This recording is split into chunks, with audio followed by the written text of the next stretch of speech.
History of Vector Analysis, Episode 22, last episode. You are here.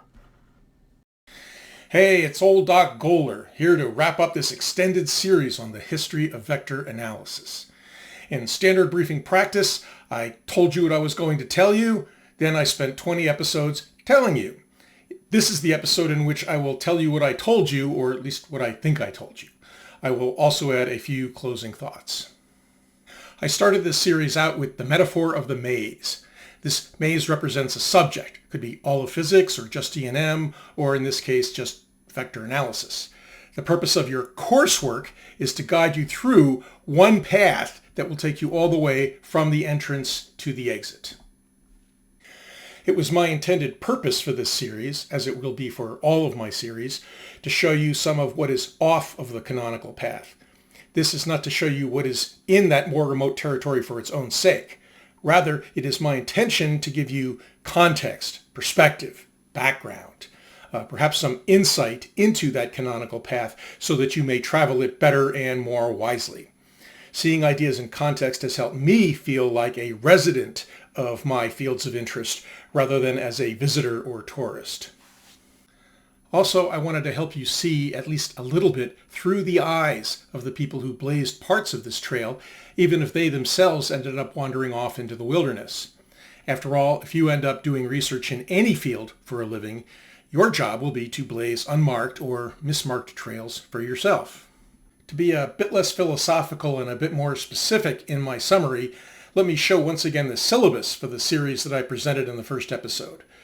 The point I chose to begin this history was the invention of imaginary numbers. From there, I showed that complex numbers, expressed in the complex plane R, as Crow argues, the first quote-unquote multiple algebra, or what we now call the first vectorial system. These objects possess a magnitude and a direction, and complex numbers obey a very complete set of mathematical operations. They are commutative, associative, and distributive. The inverse exists, and division is defined. They are remarkably well behaved. William Rowan Hamilton spent years trying to extend the complex plane into 3 dimensions, but he failed. If he had succeeded, we probably wouldn't need vector analysis. While he failed at 3 dimensions, he succeeded when he went to 4. He invented quaternions, and these were pretty well behaved. Not commutative, but they were associative, and inverses and division were defined. He considered quaternions to be his greatest discovery, although few others agreed. Tate expanded this work considerably, especially regarding the del operator. James Clerk Maxwell became interested in quaternions because he saw them as a method of modeling vectors and scalar fields. Quaternions could not only be added and multiplied, they could be differentiated and integrated, which was a necessity for any continuous field concept.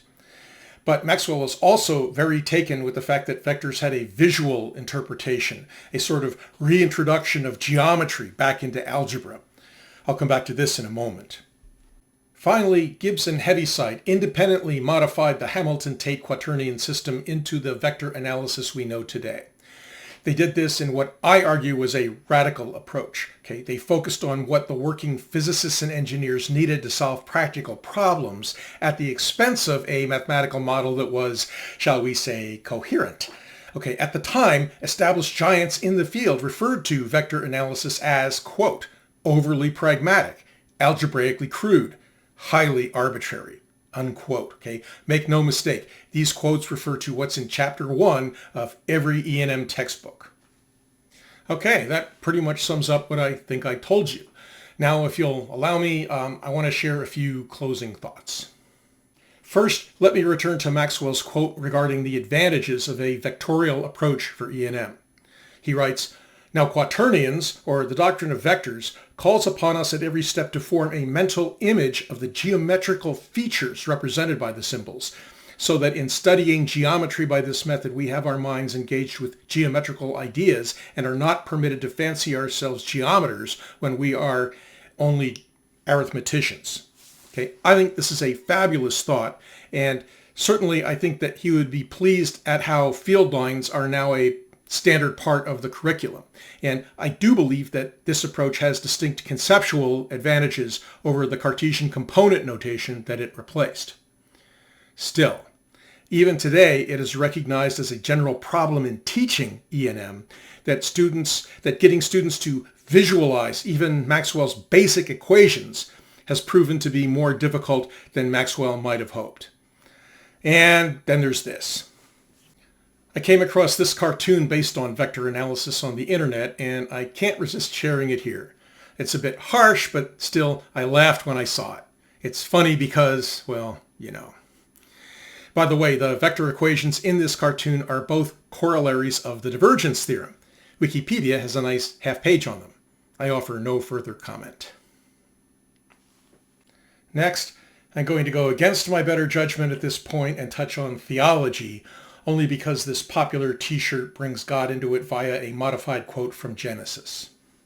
My personal view, for what that's worth, is that divinity is outside the scope of the physicist's job description. It is the physicist's job to understand, or at least mathematically model, the rules by which at least the inanimate parts of the universe work. Okay? And it is not to speculate on how those rules came to be selected over others, or who or what, if anything, might have been around to do the selecting. A summary of my position might be summed up in the phrase, hey, I just work here. But having said that, let us grant for the sake of argument that a divine being created our universe, including the natural laws that govern the behavior of what we humans call electricity and magnetism. Okay?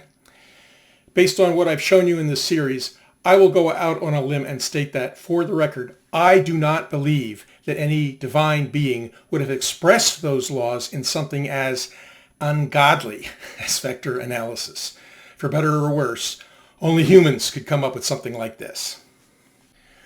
Let me end this series by taking a minute to examine the pros and cons of vector analysis, not in the philosophical sense, but simply as a tool. Pros. Vector analysis is a way of expressing and manipulating magnitude and direction in 3 dimensions. It is a practical, if not elegant, triple algebra, to use the old term. If there were a less messy, more elegant way to do this that actually worked, Hamilton probably would have found it by 1840.